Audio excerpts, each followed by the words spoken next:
After working with a number of fitness businesses and helping them scale up through effective sales and marketing, I've noticed that there are three common problems that regularly crop up when I speak to these business owners when it comes to their marketing. So if they've cropped up a lot for me, then it's very likely that you might be making these mistakes as well, and it could be genuinely hurting the growth of your fitness business. So I'm going to cover what these mistakes are, how we can solve them, and hopefully you can start to grow your fitness business without making these mistakes in the future. Now, what I'm not saying is that you're definitely going to be suffering from these problems. If you're watching this video, then I'm assuming you're taking the marketing of your business very seriously and you're aware of the pitfalls and things to look out for within marketing.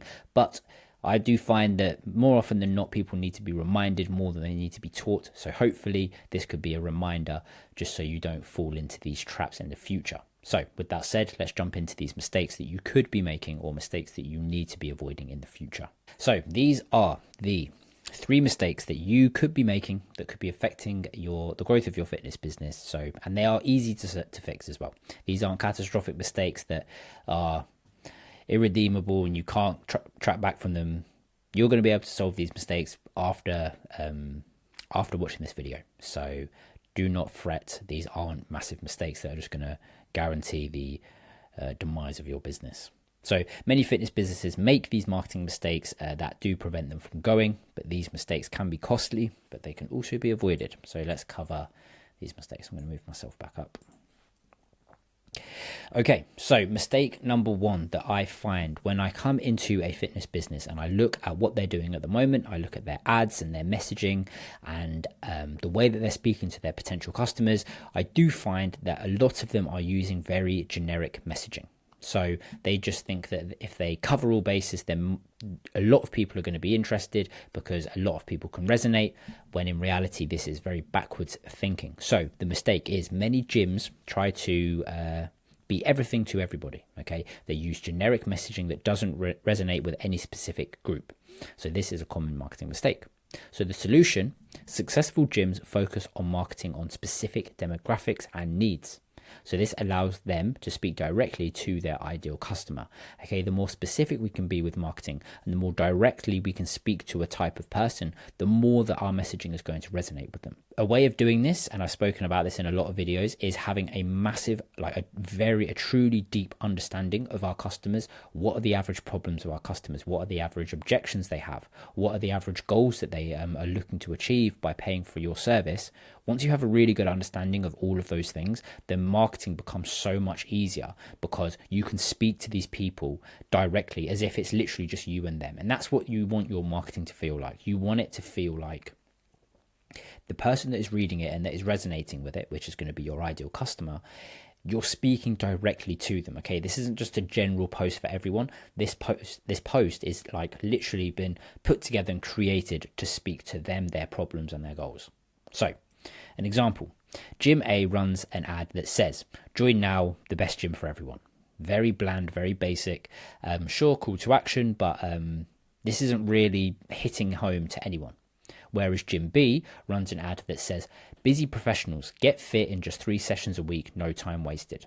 So we can see how this is going to resonate with busy professionals. And if this is the type of people that you're trying to work with, then this is going to be great, because not only are we addressing them by using a common label that they identify with, which is busy professionals, we're also being very specific in terms of what they get. So get fit, when they can, or how they can do it, just 3 sessions a week with no time wasted. And hopefully by doing this, we're crushing any objections that they may have. Okay, probably one of the biggest objections that busy professionals have to not spend money on a workout plan, a gym membership, online classes, online coaching, whatever it may be, is because they simply don't have the time.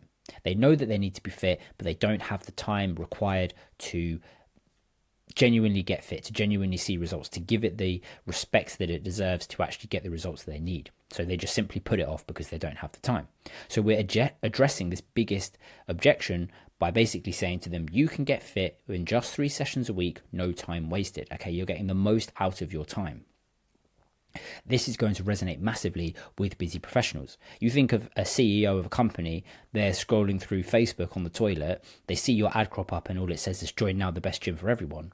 That is not going to resonate with them in the slightest. That's not going to speak to them in the way that it needs to, for them to actually feel compelled to give you a call or leave their lead information or whatever you're asking them to do. Whereas if we speak to them in the way that Gym B does in this example, that's going to resonate with them more. They're going to emotionally buy in more. It's going to be far more compelling. And yeah, this Gym B is running far better ads than Gym A, basically. Okay, that is problem one. I'm right in the way here. So, marketing mistake that is made often, number two, is marketing sessions instead of solutions. So the mistake here is that many gyms market session packages. Okay, they don't provide complete solutions for their clients, which can lead to confusion and frustration. So the solution is most successful gyms market a comprehensive solution that addresses specific client goals and needs. They focus on transformations and outcomes. Now, what I am not saying here is stop advertising your 12-week programs or your 16-week programs or your 6-week challenges or whatever it is, okay? Because those are the sort of things that work well because they are time-bound. We can give specific goals, specific outcomes, and that's great. But what we do not want to do is focus on the features. So we don't want to focus too much on what goes into the plan. What we need to focus on is the transformation that these people go on by coming in and doing your plan or buying your package or doing your challenge. So let me go through to the next slide. I think that will, I'm going to move myself again, but let me go through to the next slide because this will explain this better. So when we simplify this down, we are looking at benefits, not features. So people care more about the 10 kg of body weight that they're going to lose over the 750 calories that they burn in their HIIT sessions by doing jump squats, assault bike, skipping rope, blah, blah, blah. And I'm getting bored reading that. So hopefully you can see here, people want the results. People don't care about how they get it, really. Sure, they care a little bit, and that is going to come into it. And we need to touch on it slightly. But we need to focus massively on the benefits. What benefits do people get by doing our 6-week challenge? So what we might do, if off the top of my head, if I'm thinking about the copy for a 6-week challenge that puts this into action, what we could say is lose 10 kg of body fat guaranteed in 6 weeks is a bit too short, but let's say you can do that in 6 weeks. Lose 10 kg of body fat in 6 weeks with our HIIT training sessions. You will feel young again, confident enough to fit into that.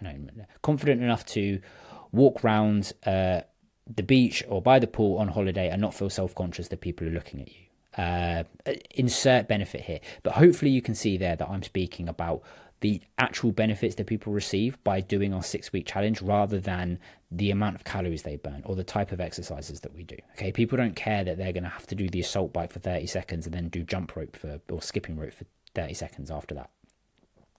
What people care about is once they get to the end of the 6 weeks, they've lost the 10 kilo of body fat, they can walk around their hotel on holiday and they don't have to feel self-conscious because they've lost a little bit of weight.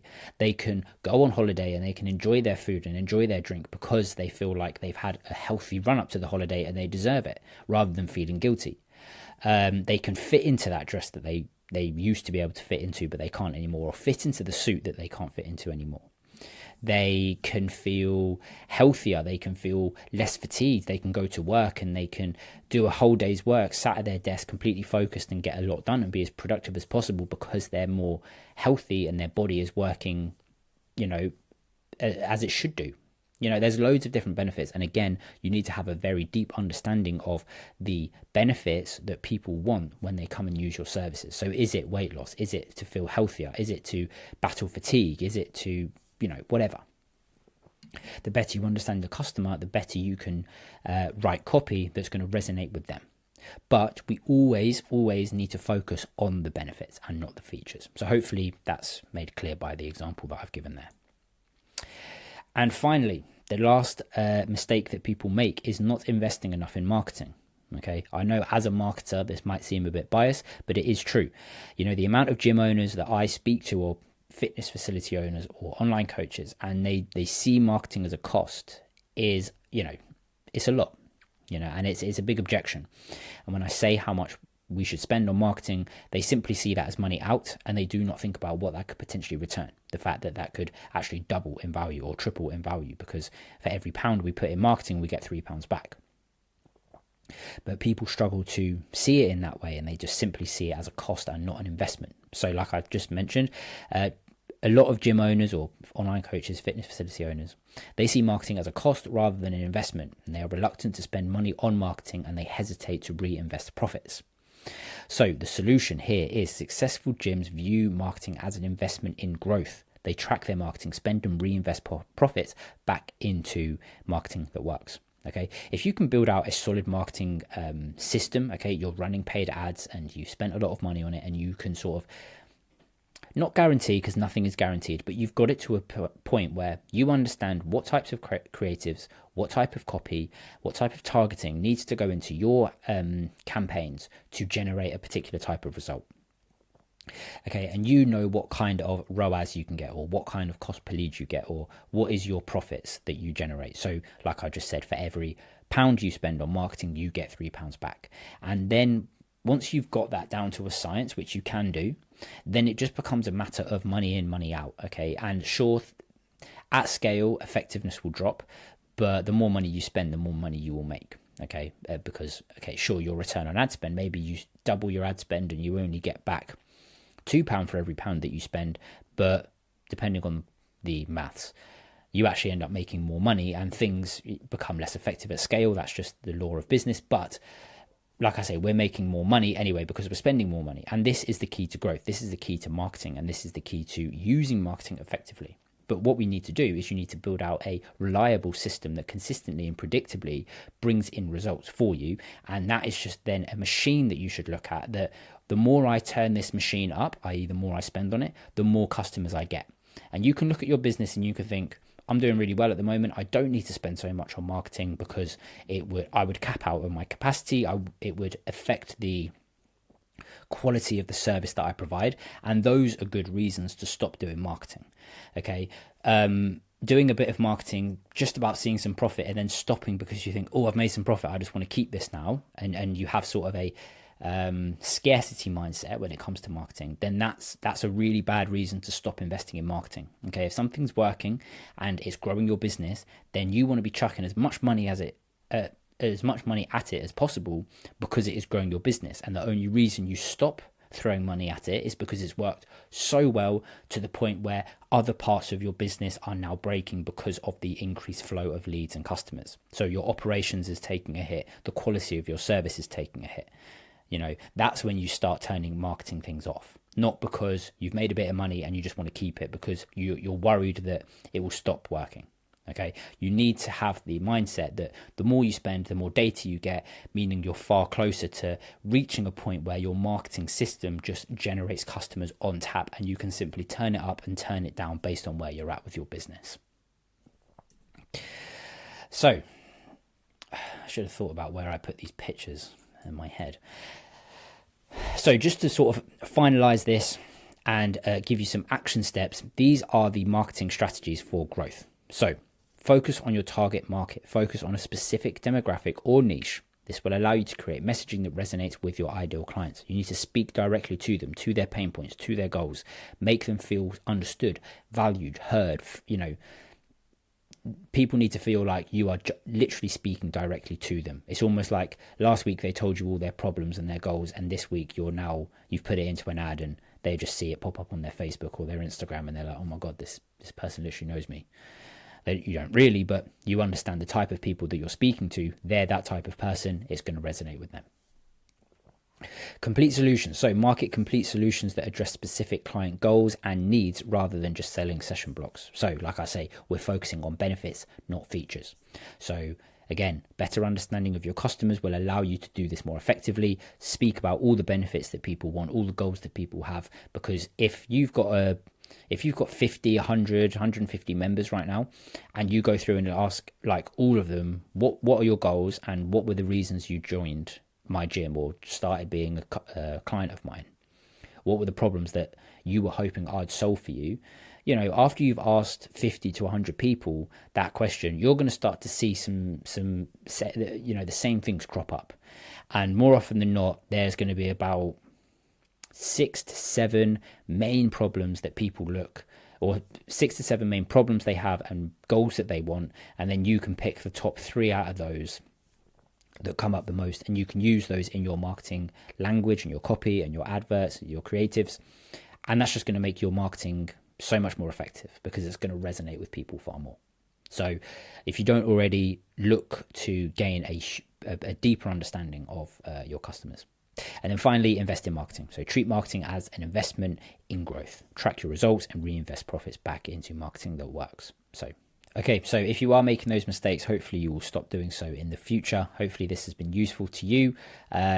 Ideally, you won't be making any of these mistakes in the first place, but I've just reminded you of some mistakes that you might potentially make in the future, and you can now stay clear of them.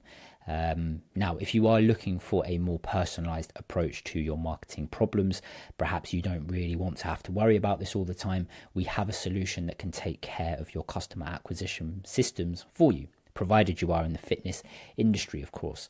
So what I'm going to do, I'm going to leave a link in the description that's going to take you to our landing page. On there will be a video of me explaining how we might be able to solve this customer acquisition problem for you. Again, provided you are in the fitness industry, that's the only people we work with. So the link is there. Watch the video, see if it relates to you. Book a call with myself and we can see if we can actually start to grow your business together. That's not for everyone. That's just for a small percentage of people that are watching this. If that's not you, I'm glad you've made it to the end. Hopefully you found this useful and you start to implement some of the knowledge or avoid the problems that I've highlighted in this video and you grow in the future.